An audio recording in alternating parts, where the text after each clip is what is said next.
When I think of double standards, this will be a hill that I die on. When Damien Hardwick left the Tigers to go up to the Gold Coast Suns, news.com.au headline was Hardwick confirmed as coach. When Daisy Pearce, when she moved to Perth to coach the West Coast Eagles, the same news website just had Daisy Pearce blows up life. Welcome to Socially Democratic. This week, we're mixing it up as Rebecca Thistleton from Mackel, Victoria, Maddy Harradence from the ANMF, and Benita Kolovos from The Guardian take over the podcast.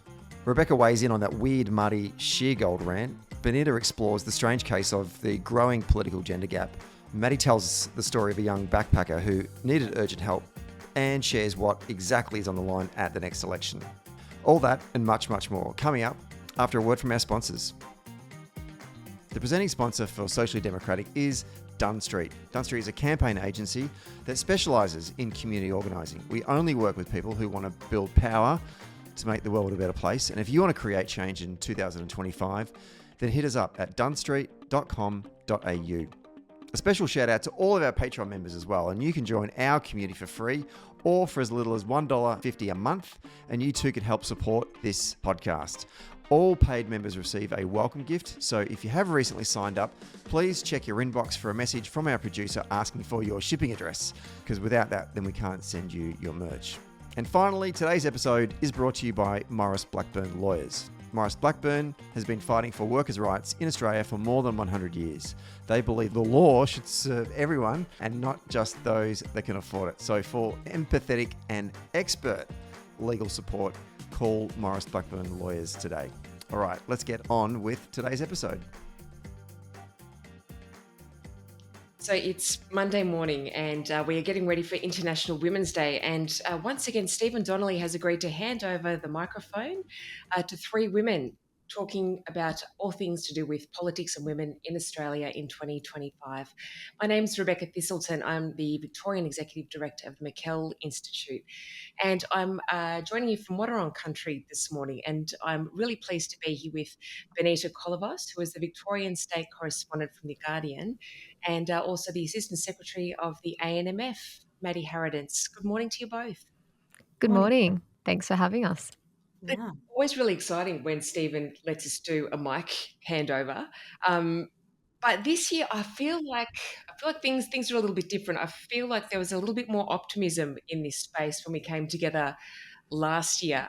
But before we get into the state of the world at the moment, I was really keen to hear from you both. What was it that really made you turn your minds to what it is like to be a woman in the workforce early on in your careers? Benita, we might start with you. Yeah, look, I hadn't started working yet, but I was studying. I was at high school and doing literature, and I came into class one day to my literature teacher having printed off Julia Gillard's misogyny speech. That was a big moment for me when I kind of thought about the double standards in politics. And he goes, look, I know we've got something to study for. We've got a test coming up, but we're going to spend the first 20 minutes of this class going through this speech.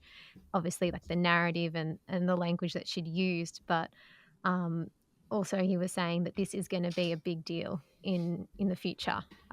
People are going to be talking about this speech for some time. And I think he was one of the only people that had identified it at that moment, because there was a bit of criticism of the speech at the time.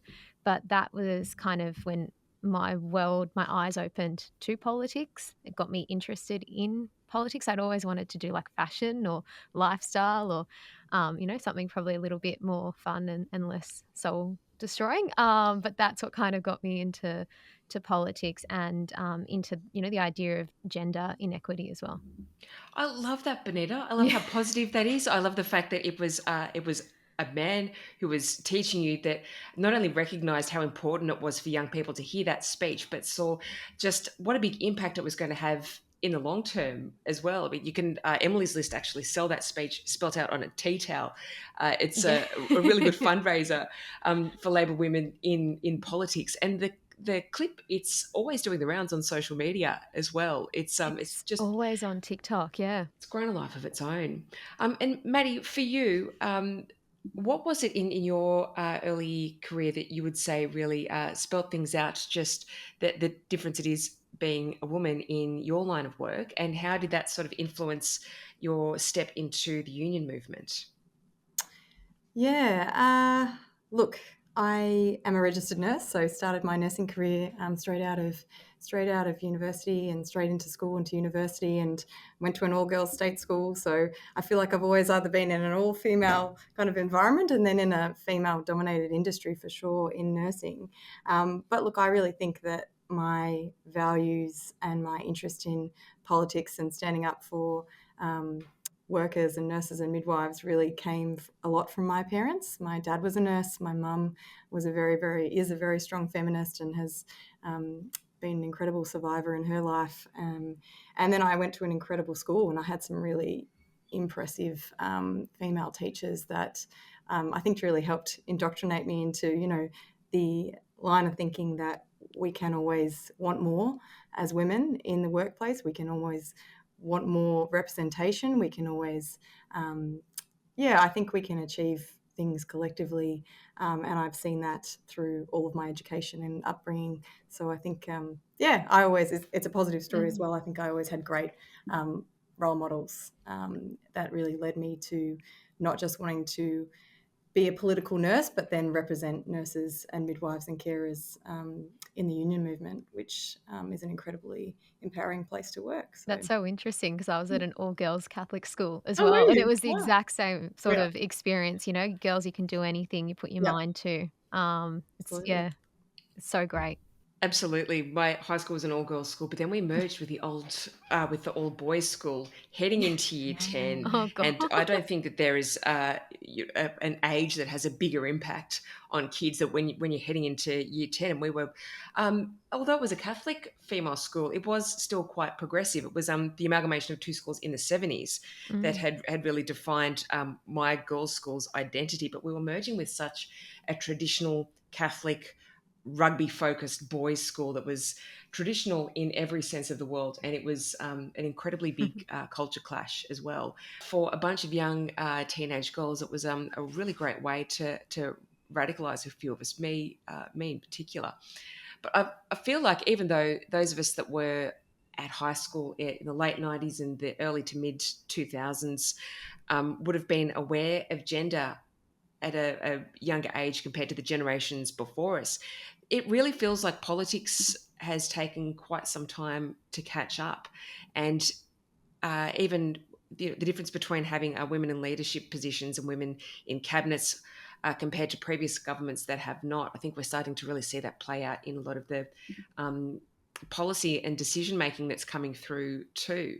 And even the fact that we've had Victoria's Premier talking really openly about her own endometriosis and her own pain on podcasts this year, and even making that a part of her own policy announcements as well. Benita, what sort of an impact do you think that that's had on Victorian politics in the last couple of years? Yeah, I think we obviously saw the start of this in the 2022 state election. She was deputy premier at the time, and they announced a massive investment in women's health. And I did an interview with her about endometriosis at the time. And I remember I'd never actually heard a female politician even talk about a period. I don't think I'd even heard someone say, "Oh yeah, I have a period and I'm a politician," which it makes so much sense because we are women.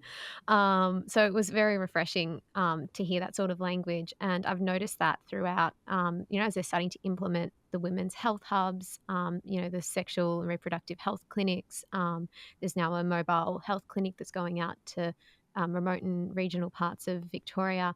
When the health minister, when the premier is talking about this stuff, they're not shying away in terms of the language they're using. And I know that's a very small aspect of this, but I think it is quite important.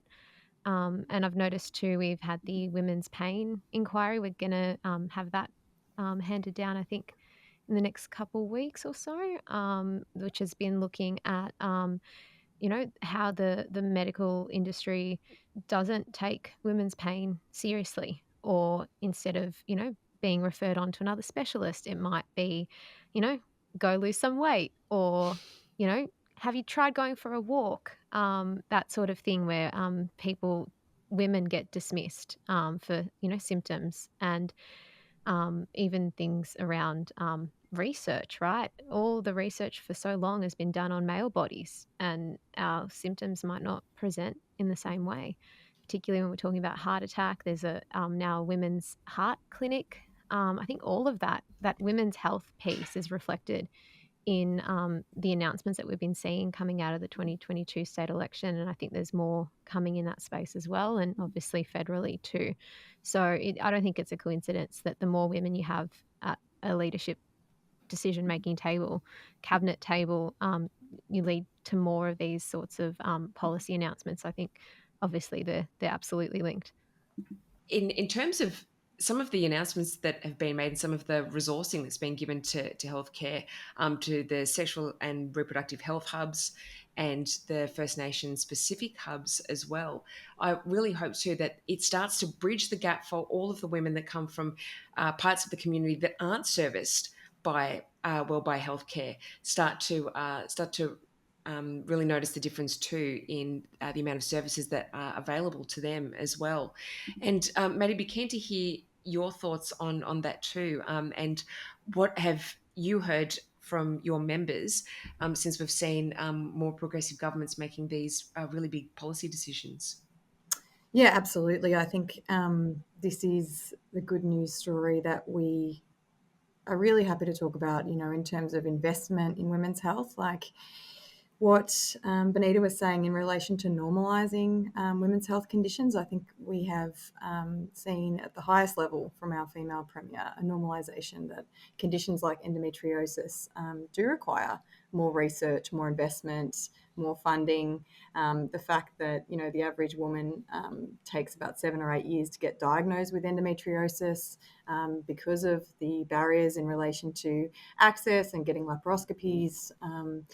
It is really, really challenging. And I think that research point is very important, that we actually see some targeted research on why women cannot be seen, cannot be treated in the same way. If you've got a 40-year-old female compared to a 40-year-old male, there are differences in the way, for example, they present. And I remember that even from my life as an emergency department nurse. A woman having a cardiac arrest presents very differently to a man having a cardiac arrest. And unfortunately, what that means is that women get misdiagnosed. And unfortunately, things like, perhaps it's anxiety, perhaps it's some other kind of muscular condition, and we see poorer outcomes, poorer cardiac outcomes for women. That is what the preliminary research is showing us. We need to do far more, of course, in that space. So I think the investments around research are very, very important. Those announcements, the Women's Pain Inquiry had significant interest from our membership. So, we sit around 89% female membership of our 107,000 members here in Victoria. And when we put out a call for the women's pain submissions, we had, I think I mentioned this last year actually, we had almost 800 respondents from members in 4 days. Wow. So 4 days, almost 800 members saying, I want to provide my experience. And I think what was really telling for us in that feedback was these are women who have a good health literacy, really excellent health literacy. They work within the system, whether it's primary health care, maternity, etc. And they're having so many issues. So you can imagine someone who perhaps comes from, a culturally, linguistically different background, or a migrant woman, or a woman who, socially disadvantaged or whatnot. So I found that particular aspect really, really telling, that if we've got women in Victoria who have great health literacy, who are still coming up against so many issues in relation to coordination of care, accessing care, getting good support and treatment options, then we do have a fundamental problem. So the Women's Pain Inquiry, yes, I believe that report will be coming out in the next couple of weeks. I think that's going to be really, really important to see what those recommendations are, and timelines around that. In relation to the sexual and reproductive hubs, I think probably the best way to give an example of the impact is we had a member who was an endorsed midwife. So just for people that aren't aware, you've got advanced practice roles like nurse practitioners and endorsed midwives who've done additional training, which means that they can prescribe, they can diagnose, they can order diagnostic scans, etc. And we have more and more endorsed midwives and nurse practitioners, and certainly lots of members who are interested in taking on these roles. And we had an endorsed midwife working in a regional Victorian town in a sexual and reproductive hub. And there was a young female backpacker who was staying in the area and wasn't aware that they were actually pregnant, and was not sure what to do, didn't know the area, but was sort of pointed in the direction of one of these reproductive hubs, and turned up and was feeling incredibly overwhelmed and unsure what to do. And she was able to see a endorsed midwife in that hub who was able to, talk through her options, and in the end was able to prescribe her the termination care that she wanted. Yeah, MSTEP. And, ordinarily without that reproductive hub, sort of attending an emergency department might be your option. I really think that it's a good example of, ensuring that women actually have access to options in a free bulk billing clinic. So a good example, I think, of using the resources that are out there. There are plenty of endorsed midwives and nurse practitioners that want to work in women's health in these advanced practice roles. So giving them the infrastructure and the resources behind that to provide that care, it's making significant changes to women's lives. So, yeah. I'm doing a story on the mobile health clinic that will be Yes. coming out in a couple Yes. days, and the nurse clinician that was on that bus was just incredible. Yeah. And every town, they go into a town for 2 weeks, it's got, they are a bit of a health desert. Yes. And she sets up, she'll head down to a school, Yeah. say, can I talk to the girls about sex ed? Mhm. She helped them set up like a condom initiative at one of the schools. She goes down to the pharmacies to see, do they prescribe the morning after pill? Yep. Do they, offer medical abortions? Yep. And, part of it, she was saying, is just that educating Yes. sort of space too. So obviously it's treating people, Yes. but also engaging with the community so that when she leaves, they've got some sort of systems in place. And she was just fantastic and just so Yeah. passionate. I did an interview with her and did an interview with the health minister. And I hate to say to the health minister, you're probably not going to be the main event of the story. I think it's going to be Louise, the nurse I spoke to. Yeah, so much passion out there. And I guess, from the endorsed midwife perspective, another really great initiative that happened last year was removal of the formulary. So that meant that endorsed midwives actually could prescribe the medical termination pill. So prior to that, they couldn't. They were quite limited using this very outdated formulary that said you can only prescribe these certain things. So it's little things like that, which might not sound like a really big thing, but when you've got an endorsed midwife ready, willing and able to work in a hub in a regional town, you're immediately increasing the access. If otherwise they could only go to a GP, and we have heard, of stories, unfortunately, in parts of this state where women just can't access a medical abortion because there isn't someone who'll prescribe it. So I think that's a really fundamental change, that we're giving people more options in regional Victoria, which we know, like you said, health deserts, unfortunately, in some places. So I think it's really positive.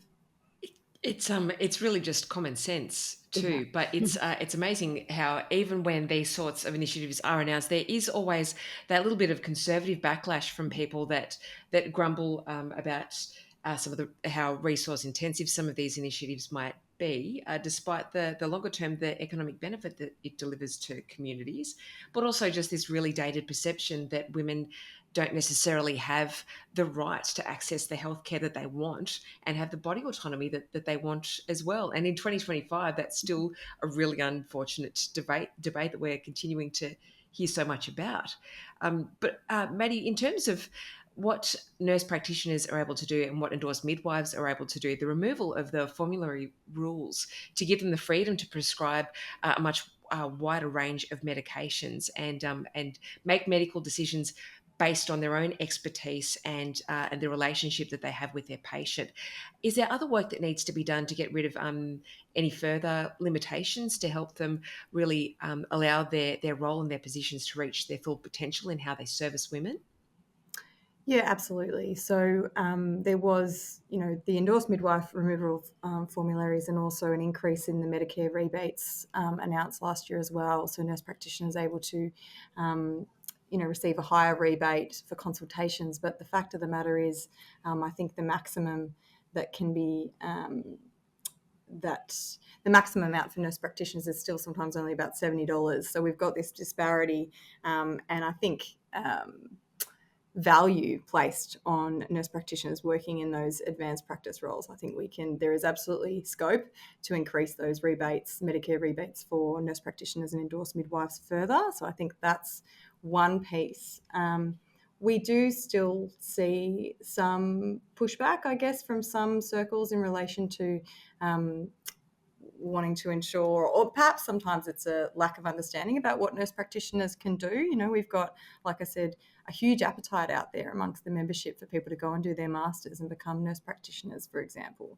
But we sometimes see health services still refusing to pay them as nurse practitioners. So someone's gone and done a master's and really wanting to work perhaps in a women's health clinic and, do that advanced work, but they're not actually able to get the support from health services. So I think ensuring that we are ensuring that there are enough places for nurse practitioners, that they're funded to go and do a master's. I mean, that's $30,000, right, that people are investing to become an advanced practitioner.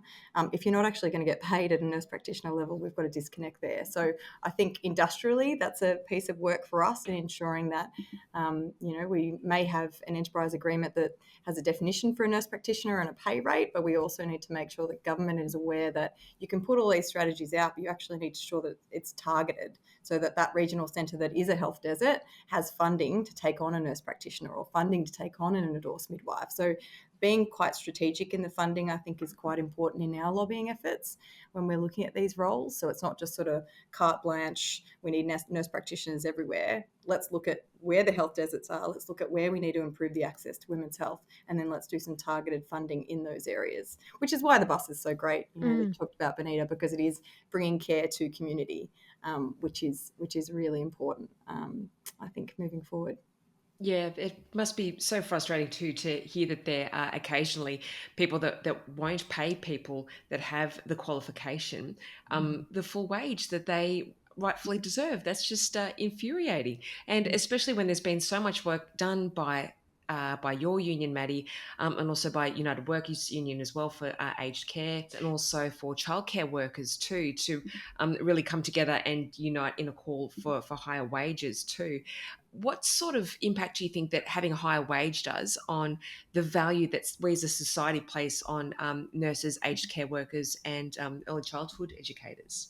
This is historic, unprecedented, the highest wage increases we've seen in 25 years in aged care. And remembering the context in which it started, an aged care an aged care Royal Commission, which under the previous Scott Morrison government wouldn't commit to those recommendations, including, a review of the wages for aged care workers. So, really positive that the Albanese government firstly came in and committed to all of those recommendations. But then further to that, when ourselves and HSU brought forward the aged care work value case, which was basically seeking to bring up the wages, the award wages for all workers in aged care, again committed to ensuring that providers would pass on those wage increases. So we have seen funding go to aged care in previous governments, but we haven't seen that funding land in the pockets of workers. So we've got this issue around transparency in aged care for many decades, whereby,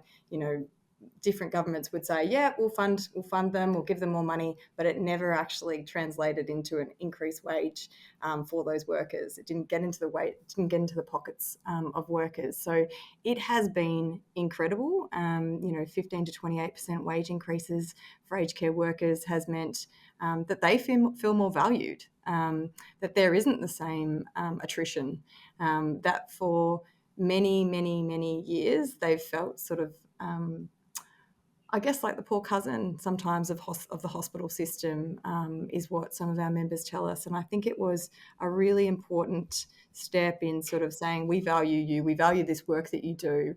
We all saw it during the pandemic, the extraordinary pressure that our aged care members were under and what they did to protect the community, not just to mention their residents. So I think it's been huge, but it's actually not even just about the wage increases. Some of the Aged Care Royal Commission implementation in relation to 24 hours registered nurse on call, the aged care minutes, ensuring that residents have, a minimum time with a registered nurse or an enrolled nurse.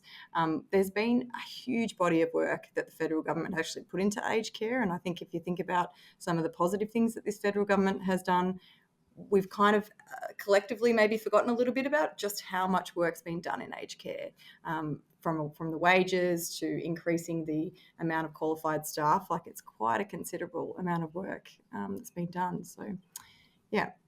Right, it really is, and it's really important too to be making sure that we are looking after workers in these areas when there's so much talk around commitments to build new early childhood education centres and new hospitals and a lot of new facilities. Making sure that we've actually got the staff to put them into action is so important as well.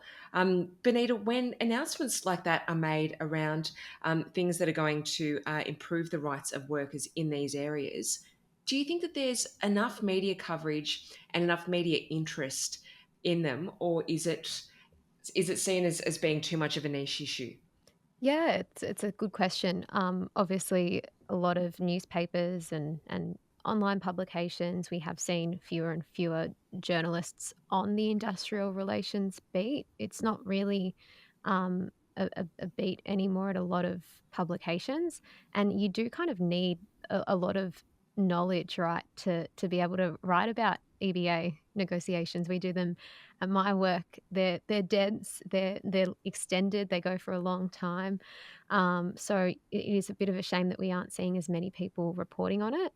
I think also, I'm just like racking my brain now. We did report on both of those. However, if I look at other papers, there has been a lot around the police pay dispute, for example, a lot on the police.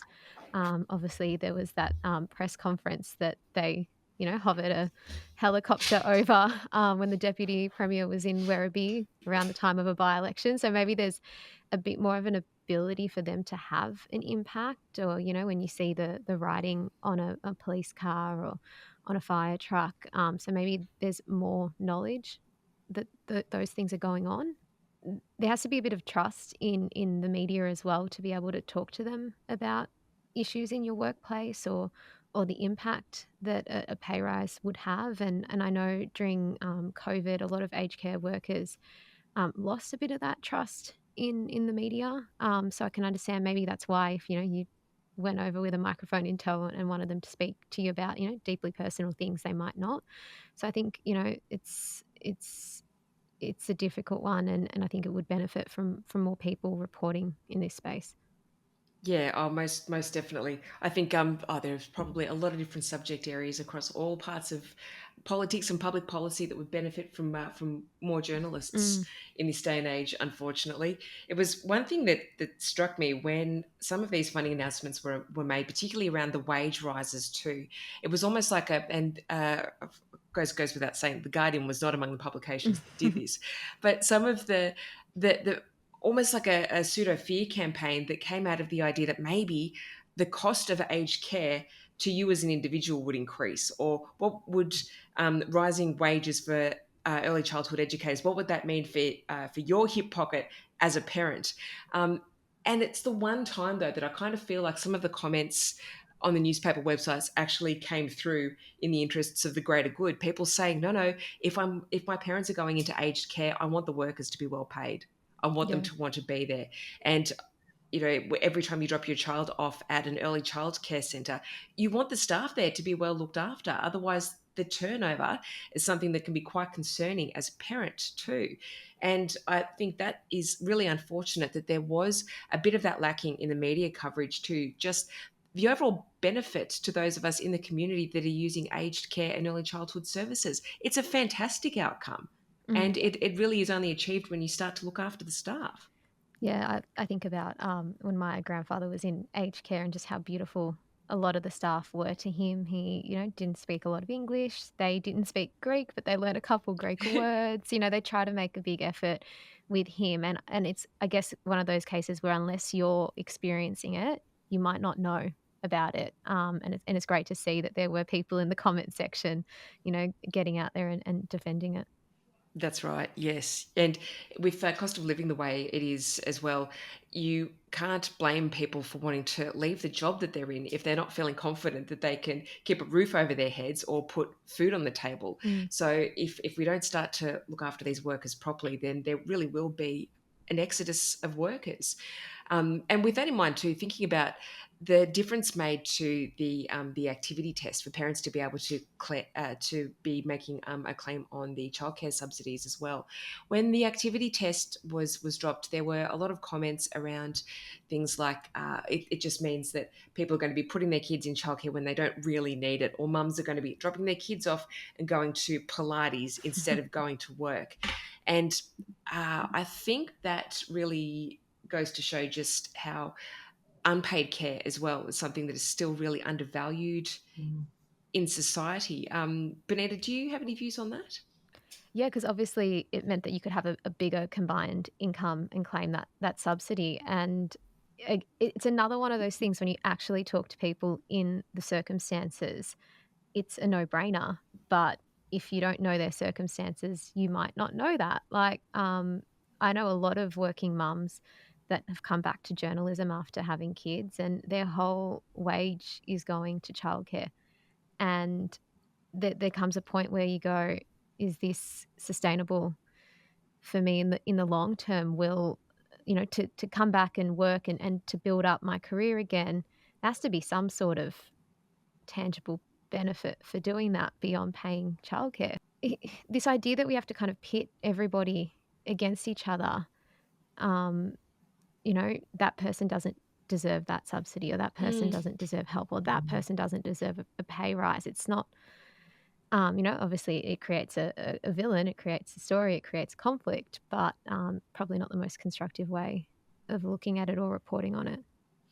No, that's right. And I really think we need to do all we can to try and shift this idea away from in a heterosexual relationship that it should be the mum's wage is looked at when you're considering how much time your child should be spending in childcare each week, and whether or not the mum's salary is going to be enough to cover that as well, rather than it being a household expense. Yes. The idea that just one salary is looked at for that, it's still really common.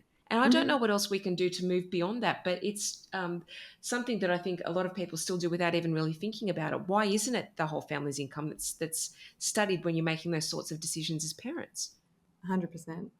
And I think raising sort of, work value cases in feminized industries, raising that wage so that there is less of a wage gap is, of course, one action in that. But it is sort of a cultural thing as well. I hear it too, Rebecca.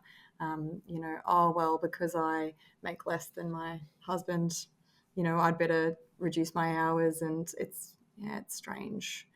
Most definitely, yes. I do want to shift the conversation. Having a look at family violence in 2025, after there was some horrible statistics last year. There was around 100 women killed allegedly at the hands of men last year. And there's been a lot of talk from the state and federal governments about what we can do in this space to really change the attitudes that we have towards violence against women. Are we making any progress here, though? It's hard to say. We had a royal commission on this years ago now. It will almost be 10 years in Victoria. Massive, like 100 plus recommendations that have all kind of been acted or on their way to being fully implemented, but those numbers aren't budging. If anything, there's more police call outs to family violence incidents, which is maybe in a way a good thing because it means that there's a confidence to report. And, that's now starting. We did see a big jump following the Royal Commission, and now that's starting to kind of level out, but still an increase on prior to 2016. But I think there is a recognition that the status quo isn't necessarily working anymore, and how can we do things a little differently and maybe put less emphasis on, the woman, the victim, she should leave, and more around men and men's behaviour. We're seeing the saturation model that's going to be trialled in Ballarat, where there was, a string of high-profile cases. So maybe it trying something new on top of all the other stuff that's currently in place or being worked through. Because, that, we keep seeing time and time again this groundswell of support and these protests and a call to action, but these things just keep happening. Yeah, that's right. And it was interesting last year when Jacinta Allen appointed Tim Richardson in the Victorian Parliament as the Secretary for Men's Behaviour Change. And there was unbelievable the amount of criticism that copped in terms of actually having a man in the Parliament whose job it is to really steer that kind of work. Maddy, what was the view within the union movement when that announcement was made last year? Yeah, I think largely very positive. I think my take on sort of broadly, what we're doing and what needs to be done in the family violence space is that, it has to be a collective responsibility. Like the government, of course, has moves that they can do and more that needs to be done. But I think, for example, it is, of course, and should be union business to do what we can to raise awareness in relation to family violence. Things like family violence leave. We know that despite having it in our public sector nurses and midwives agreement since 2016, there's 20 paid days, so above the national employment standard minimum, 20 paid days of family violence leave, but we know that it's poorly utilised. So just like other industries. So again, there's a disconnect between you can have an entitlement, but actually raising the awareness for women in the workplace to say, do you know that you can use this if you need to, get some legal advice in relation to a partner that may be dangerous or escalating their behaviour. So one of the things that I think we talked about last time on this podcast, but I always want to keep mentioning it, is again, as a union, what can we do? So we funded research with the University of Melbourne back in 2019. We're continuing to review some of the outcomes and recommendations of that. Like, can we build on them? Do we need to do more? One of those was website, because we still get contact every single week from members wanting to understand their rights, what they can do. One of the more recent things we've done is introducing what we call sort of an initial legal support package through our lawyers. So that's because we were just seeing so many members ask us about, I need to go speak to a lawyer about an intervention order against my partner. How do I do that? Oh, that's going to cost me a few $1,000s that I don't have. So we have an initial package that we can provide for members so that they can get that family violence specialist advice, because it is a specialised area of law. So I think it's incumbent on us in the union movement to go, okay, what services can we do? How can we respond? And in our area, almost 90% female membership. We know that family violence disproportionately affects women. It has to be squarely in our remit to be aware of it. And one of the other things we did was training and education for our staff. So our organisers, when they get that call from someone who says, I'm really scared about my husband, he keeps checking my pay slips and I don't have any control over my finances, we want our organisers to know how to respond to that. We know that that first contact that a woman might make with a service, and we're certainly not a crisis service, but we are sometimes, we get, members divulge all sorts of things to you. I think you forget sometimes when you're out there in the world that people will divulge to someone they trust, and so how can we make sure that that conversation they have is not going to make them retreat and go, oh, there's nothing out there.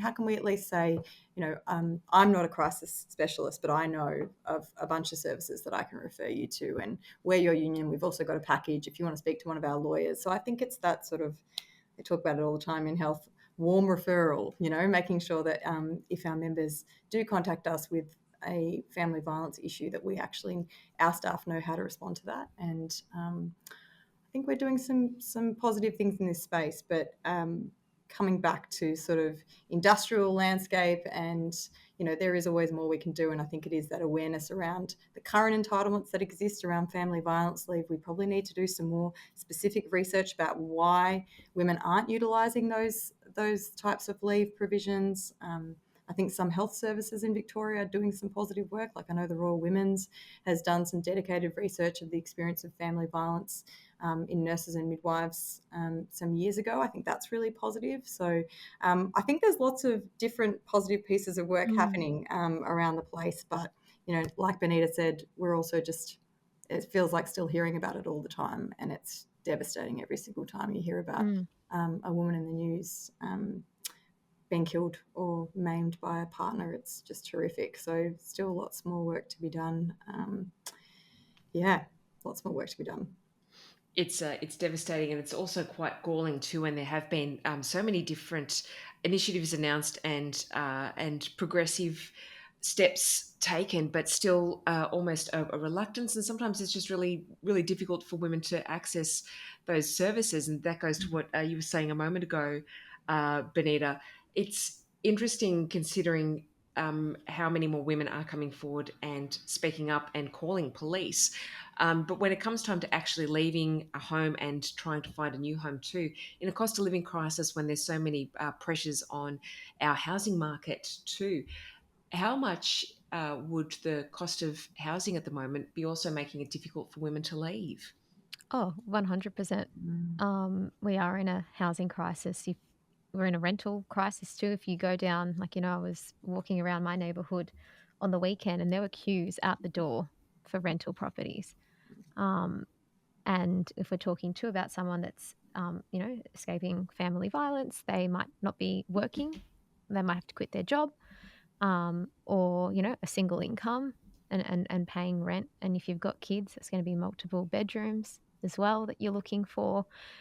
It's really, really hard. And I know that there is work happening in this space, and there is, social and affordable housing that's specifically targeted at family violence victim survivors, and also in regards to that over 55 female cohort, because that's one of the growing areas of homelessness too, because maybe you were in a relationship and you've split, and you don't have an income, you don't have maybe as much super as your partner as well. I think that's a big piece too, that they're leaving with less of that kind of safety net, and they're increasingly becoming more and more in housing precarity. So I think it, again, there's things that are happening in that space, but there's still not enough being done. And when we're talking about, public housing waitlist that, continues to grow, and that's, priority waitlist. So it's people that are in need, and that is, families that are escaping violence. It's something that, it's expensive, it's difficult, that has to be done. It's yet another point too that proves that everything is political, but everything really has a gender lens over it as well. When something like the housing crisis has such big implications for women, but particularly vulnerable women too. I've been really scathing of the federal opposition's policy bubble, this idea that you should be able to access your superannuation to be able to get into the housing market, particularly when we talk about that cohort of women, older women that are single or that have left a violent relationship. The idea that they should have to access their super to buy a home, when there's every chance that they don't actually have that superannuation sitting there to be able to access, let alone be able to use their super to buy a home and then have anything left for retirement, is just so incredibly short-sighted. Like, both my parents have worked full-time pretty much all my life, and before I was born, and even their super balances are just so different because, mum's taken maternity leave, or she's worked for herself, or working part-time. Like, you just look, and it's something that obviously grows with time. It just hasn't kept up. And I can't imagine, if people are in circumstances where they have to leave a relationship, not having that safety net. And I think that's, I guess, a positive change too, that you're also going to be seeing it during like parental leave, that your super is going to continue to grow. I think that's important too. It really is, yeah. Having a look at the women that we have in politics this year too. We had a bit of a reshuffle here in Victoria just before Christmas, and it was interesting too, seeing that there were a few comments made around the fact that we've had a new treasurer and a new premier in Victoria, but they have been women that have come into these roles quite late in particular governments or in political cycles as well, and whether or not that is almost like a different kind of glass ceiling. It's the glass cliff phenomenon of women appointed during a time of crisis and effectively picking up a poisoned chalice. Something I was really keen to get both your thoughts on about what sort of a burden do our female political leaders carry with them at the moment? Oh, absolutely. If you think about Jacinta Allen, she came in, we have, a big deficit, big budgetary challenge ahead. The government hadn't made a call on raising the age of criminal responsibility yet. She had to do it. She had to say it's not going up to 14, it's only going up to 12. She was the one that had to make a call on the safe injecting room, opening a second one in the CBD. I think she made the wrong call on that one, and was very concerned around the fear and the campaign, I guess, in the News Corp papers on that one. But that was left over from Daniel Andrews. So in like a quick succession, she had to make a call on the duck hunting season as well. That's a very contentious issue. I didn't really realise until I started covering Victorian politics how heated that debate is around recreational duck hunting. But all those things were kind of left over and hadn't been addressed. And then in her first 6 months as leader, a lot of that time was spent kind of, having to, I think one MP described it to me as like, clearing off all the barnacles off the ship. That was her first priority before she could even get out there and, lead her government and create a new sort of narrative. So I think, that was quite interesting to watch, her having to navigate that for the first, 6 months of her role as premier. And, same's kind of happening now with Jacqueline Symes, who's our new treasurer here, inheriting a debt. And, it's one that there has been a fiscal policy in place, has been this, 5-step economic plan. But, Tim Pallas couldn't get it done, and now it's on her to achieve it. Although I do think it's really, really interesting. A lot's been said that she doesn't have a financial background, and she sent out a memo, which I thought was actually quite good. It was saying, let's not use a lot of economic jargon because people don't understand it. Let's try and use simple language when we're talking about the budget. But that got interpreted as, she doesn't know what she's doing. She doesn't understand the terms, so they're going to have to dumb it down for her, which was absolutely not the case. And we also had a question completely time. Unfair, given that she's, a trained lawyer who was a practicing lawyer. She knows full well what she's talking about. Yeah. And, in question time, you had the opposition asking her, what's, fiscal equalisation, like quizzing her, which I just thought was, a bit uncalled for. But yeah, it will be really interesting to see how they go as we're gearing up towards a state election in 2026, trying to navigate their own path, but with a lot of baggage from previous men. I enjoy watching and I enjoy covering it because we've never, seen a female premier and a female treasurer on budget day before. But I'll be really curious to see that, sort of gendered. Will there be a gendered lens to the coverage? What will the cartoon be on budget day? Yes.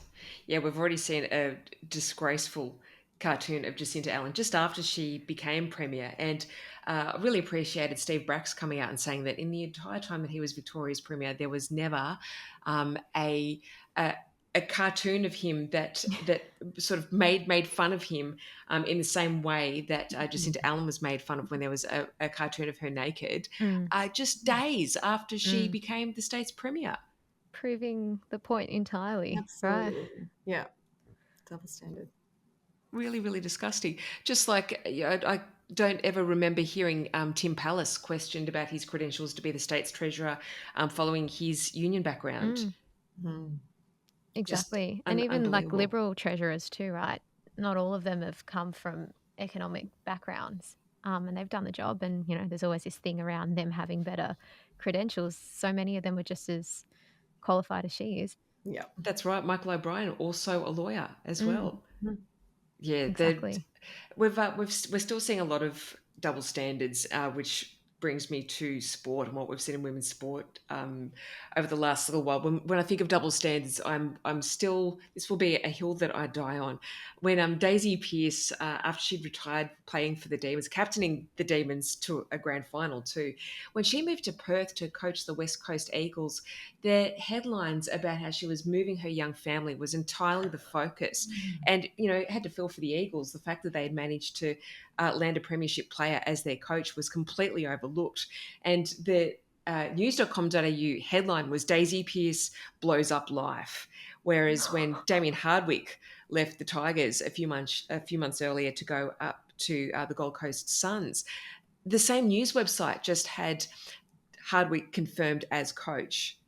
That was the news.com.au headline. Yeah. It was, So we're still living in this world of the double standard, and that's still something that we're seeing when it comes to our female politicians too, but very much something that we're seeing in sport as well.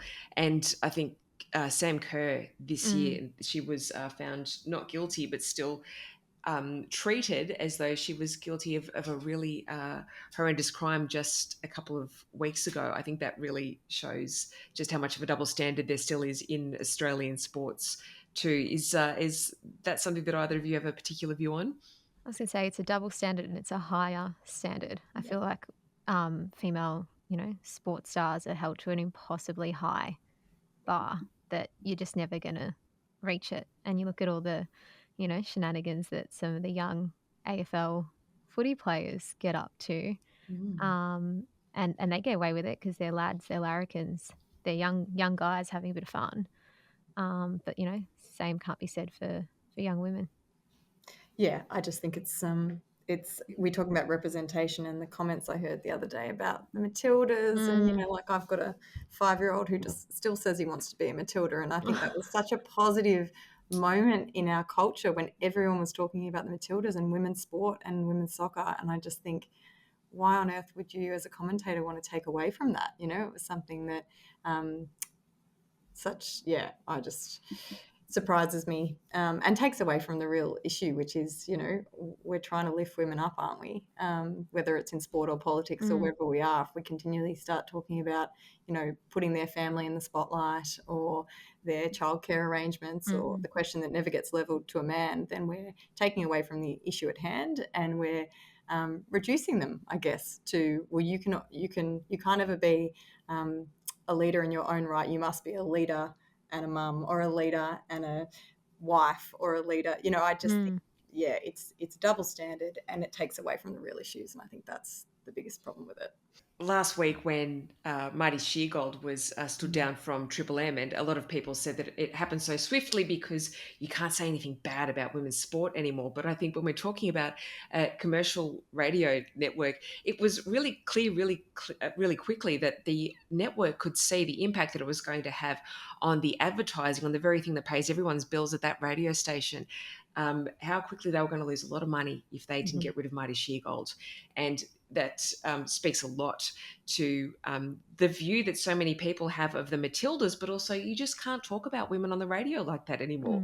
It's 2025. You cannot do that and expect to get away with it. And I do hope that was a real shot over the bow to other radio presenters that are still using some really horrendous language towards women, and also gives some of their programs advertisers the courage to step up and say, we don't want to be putting our money into shows like this anymore.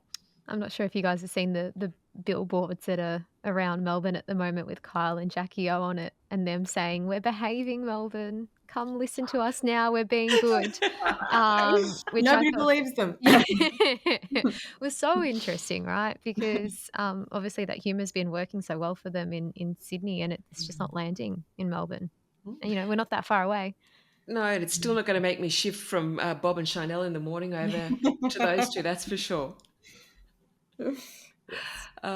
In terms of where we're at with the media, all of the policy announcements that we've been talking about and these gains for women, is that message actually getting through to young people at the moment? Like, what sort of awareness is there?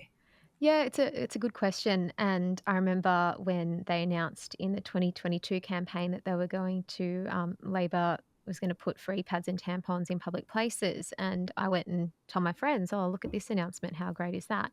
None of them knew about it, because they don't have I'm talking about young women in their late 20s, early 30s. They don't pay for a subscription if a story is behind a paywall. They like the idea of paying for news is quite foreign to them compared to my dad, who has a subscription that gets the paper delivered, that it's part of his morning routine. Like they'll see things on TikTok and social media and on a podcast. And I think that was starting to kind of grow in steam in 2022. But like now we're kind of seeing, I think one of my colleagues described the upcoming federal election as the influencer election, right? Because we've had, Anthony Albanese on Abby Chatfield's It's a Lot podcast. That was I think I described it to one of my editors who didn't know who Abby Chatfield was. I'm like, this is probably the closest thing you're going to get to like Kamala on Call Your Daddy.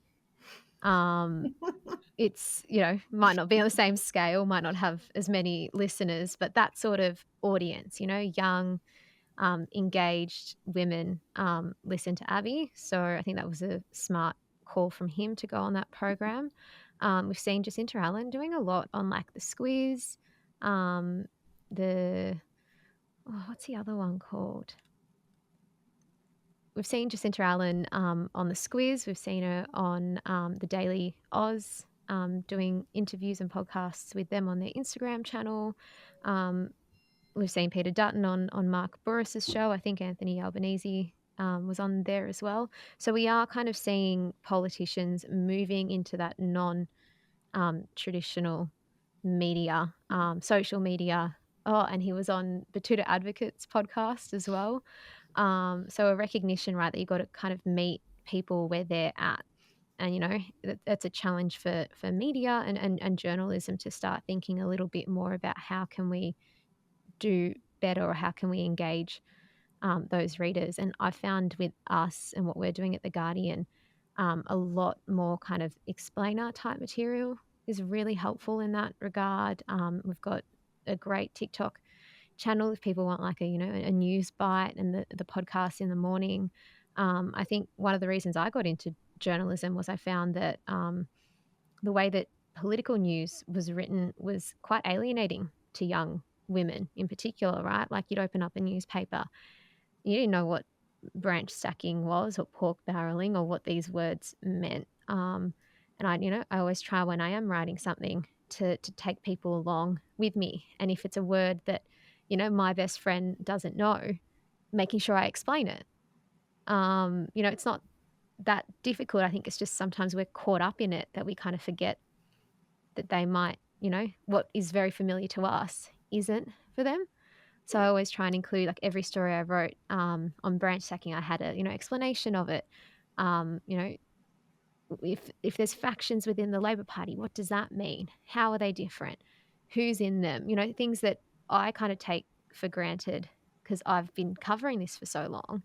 Trying to meet audiences and where they're at with their understanding. I think, not everyone's doing that. We should all be trying a bit harder because, when you have a conversation with friends and they don't know what's going on, and then they're going to go out and vote and they might not necessarily know everything that's happening or what the impact of it could be.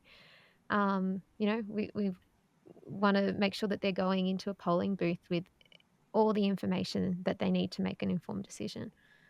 Oh, that's right. And I think it's really encouraging to hear that young people are taking the time to watch those explainer videos on social media, and they will listen to a long form podcast and to a really in-depth discussion with someone, even if sometimes the subject matter gets a little bit drier than what Abby Chatfield would normally have on her podcast. The fact that it was so well listened to. But I think too, the Abby Chatfield podcast, it's also been fascinating to see some of the backlash that she received from that.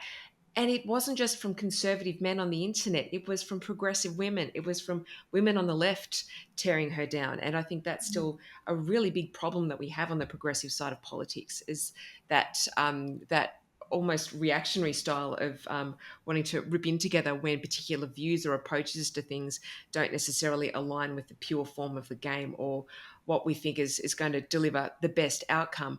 I think that if you're able to get the Prime Minister on your podcast talking for well over an hour about the issues that affect young women today, like a massive thumbs up to Abby Chatfield. Good on her for doing that. And I think it's great that Albo went and did that as well. It's that kind of self-cannibalizing nature on the left of politics that we see time and time again. And, you don't see that in the right.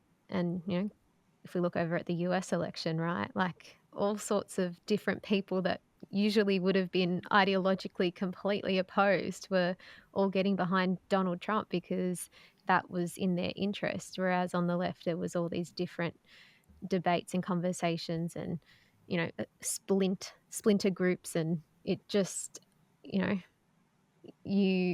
worry about that and how that, could happen here as well. And Abby Chatfield's comments, I guess, are a great example that it is happening here. Oh, that's right. Yeah. For you, Maddy, and for the Nurses Union, when you're wanting to communicate to young nurses, what are you finding are the best ways to do that? We're also experiencing the same issues that I would say traditional media outlets do. So, ways that we would ordinarily communicate with members would be, a news flash. There's something in the workplace, it would get emailed out. There would sort of be an expectation that our delegates would be sticking it up in the lunchroom and generating that conversation. It would be emailed out to all the members in the workplace. I think it's become very clear to us in all of our communications that that's not happening. Either they're not reading the email or they're not printing it out so that everyone can read it on the tea room. Not in every case, but we just can't rely on it, is what I would say. So we know that every young person everywhere has a mobile phone. So simple things like making sure that when we are coming out on site or there's an important update coming, that we send a text message to our members to say, please check your email inbox for for any important EBA update, for example. Like, using short form to get their attention is one way we're doing.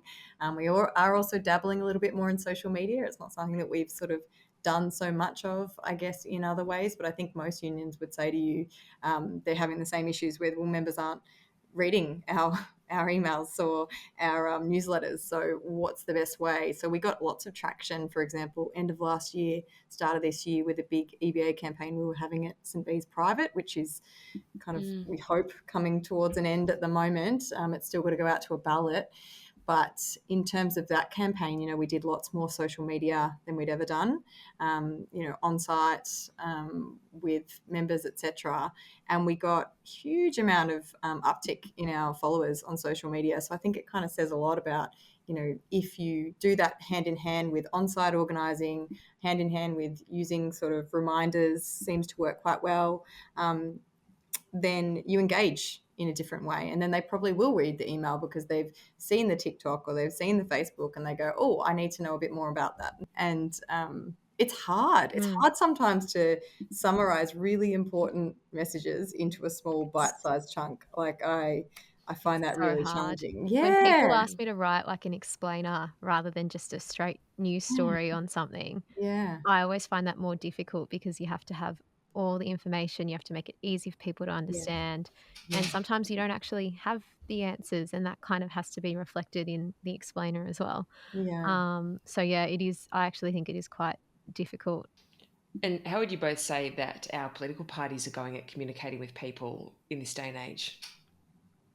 I'm seeing varying sort of things. Like my local member is Jed Carney, and I think she's doing a really good job at sort of using less traditional forms. Like, I follow her on social media, and she's sort of she's obviously a nurse as well and a former official of the ANMF. But she's really good at those explainer videos, and I think that's really helpful in kind of $500 million for women's health. Yep, but what does that mean? She the one with the giant IUD? Yes. Yeah. Yes. I've seen that popping up on my Instagram. Yeah. But, like talking about what you were saying, Rebecca, like huge announcements, $500 million in federal money for women's health. Like you need an explainer about that because they're not going to read the press release is my experience. Potentially young people aren't. So doing those explainer videos and talking about the pelvic clinics and talking about the investment in Medicare rebates for menopause appointments, like you actually need to break it down and say this is what that means. So yeah, I think some politicians are using those forms better than others. I think they have to. I think we all just have to wade into the social media world carefully to make sure that we're getting out to everyone. And I think on the flip side of that too is it's such an important way of communicating and getting your message out to as many people as possible, but not forgetting that that isn't all you should be doing. Yes. And you might get 5 million views on a video, but how many of those people are in your electorate? Yes. And that's where I think the ones that do it so well, they've got their social media presence, but they're out door knocking too, or they're at community events. I am in Paran at the moment, so we've had a by-election. We've just become part of Kooyong, and I think almost every week I'll see a candidate or an MP at my station in the morning introducing themselves to people. Yeah, and it's one thing to be selling messages to people that are already going to vote for you. It's then reaching other people that are outside that sphere in an environment where the algorithm is just so powerful. 100%. And I'm currently writing some stories for the federal election around the growing kind of political gap between young men and young women. And I spoke to this one guy, he's 18 years old, and he was saying all his algorithm is just like pumping him with like manosphere, right-wing politicians, politics, Trump, Musk. And he's like, I genuinely don't watch these videos, but they keep popping up in my feed. So, how do you counter that? And, some people are just getting off it altogether. And then, what happens to those people too? How do you engage with them? So it's not easy. And everyone, I think, is trying to grapple with it and figure it out, including media. I think a lot of us with kids, fortunately, my kids are at an age where I can still keep them off social media too.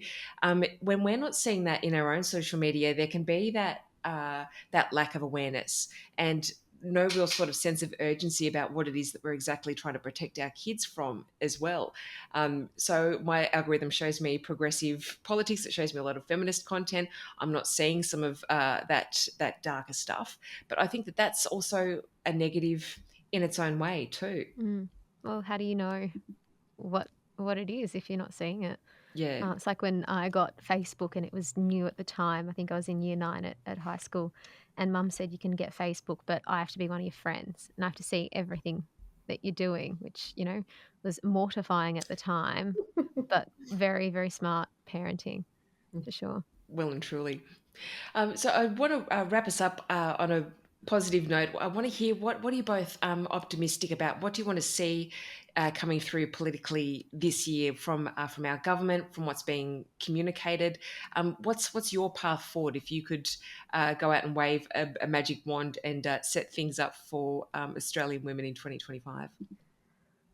Well, to my point, obviously talking about young men maybe leaning a little bit more towards the right, young women are becoming more progressive than ever. There's, an age gap, a generational gap, a gender gap in voting patterns. But what we're seeing is young women are continually, searching out the left of politics and continue to do so. And they're not, aging out of it either. And you can see some, great voices in this space. And I'm really enjoying getting to watch that. Interviewed Hannah Ferguson from Cheek Media this morning as well. And she's just fantastic and so full of energy. So I'm looking forward to that and watching how, these young women kind of step into the federal election campaign. She's been a breath of fresh air, absolutely. What about you, Maddy? Yeah, I think I want to see, I think there's really good movement in the women's health and women's health space. And I think that the more that we raise awareness about that and also, kind of promote work that women are already doing, like I think that's really important as well.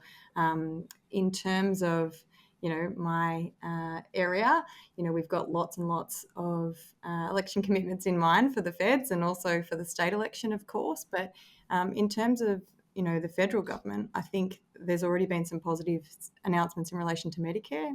I think we can build on some of those. I think anything that we can do federally to alleviate the pressure on state emergency departments is absolutely key. Like, everybody knows that we've got a bottleneck there happening. And I say that as a former emergency department nurse. Like, it's not a new issue. It's a long-standing issue that we've got in health. The health system is unfortunately still very crisis-focused. So anything we can do to support primary health care doesn't just help women, but it helps the community and the health system at large. So I think more support, I think there was a funding announcement recently around more urgent clinics. Obviously, the $500 million for women's health initiatives is really positive. We've got some things in mind in relation to support for workers like nurses and midwives. There's a great program that started here in Victoria called the Nursing Midwifery Health Program Victoria, and the feds agreed to make that a national program, which is fantastic, but we really need ongoing funding for that. Obviously, majority that helps women workers in every state and territory. And the last thing we want is the Liberals. Well, firstly, the last thing we want is the Liberals to get in. But if they did get in, we know that'd be first on the chopping board. And that would be devastating, because this is a free counselling service for nurses and midwives who we know are disproportionately affected by things like family violence, but also occupational violence. It's one of the biggest reasons that nurses and midwives burn out is occupational violence and aggression. So having a dedicated, free, accessible counselling service in every state and territory has been a really incredible outcome, and we do not want to lose it. And then I think there's lots of work to be done in terms of young women. So we've got, a paid employment model here in Victoria called the Registered Undergraduate Student of Nursing model. Again, that was piloted here. All of our sister branches want it. We do want the feds to fund states like Victoria to expand those programs. We want that to be a national program that we can be really proud of and that we've already had international interest about. So I think there are incredible things that happen here in the Republic of Victoria that we really want the feds to fund or increase funding for, because we know that we can do some great work here to improve the health of Victorians and particularly Victorian women. Yeah, so this time next year we will have a new federal government in place. Not too sure of which stripe it's going to be, but right now there's one side that's promising new fighter jets and another side that's promising a new women's healthcare package and greater support for GPs too. So I'm really looking forward to coming back this time in 12 months and reviewing things, and maybe we will have a little bit more of a cause for optimism than what I feel has been the mood coming into the 2025 election campaign. But Benita and Maddy, thank you so much for your enthusiasm and your passion for your careers and for the progressive side of politics. Thank you both. Thanks for having me. Pleasure. Thanks for having me. Thanks for listening to this episode of Socially Democratic. A special shout out to our latest Patreon member, Samir Patel. Thanks, Samir, and welcome to our Socially Democratic community. Like the podcast? Hit the follow or subscribe button and be sure to leave a review on Apple Podcast or Podchaser and get all the latest updates on Socially Democratic by following us on YouTube, Facebook, Instagram, Twitter, Blue Sky, and LinkedIn. See you next Friday.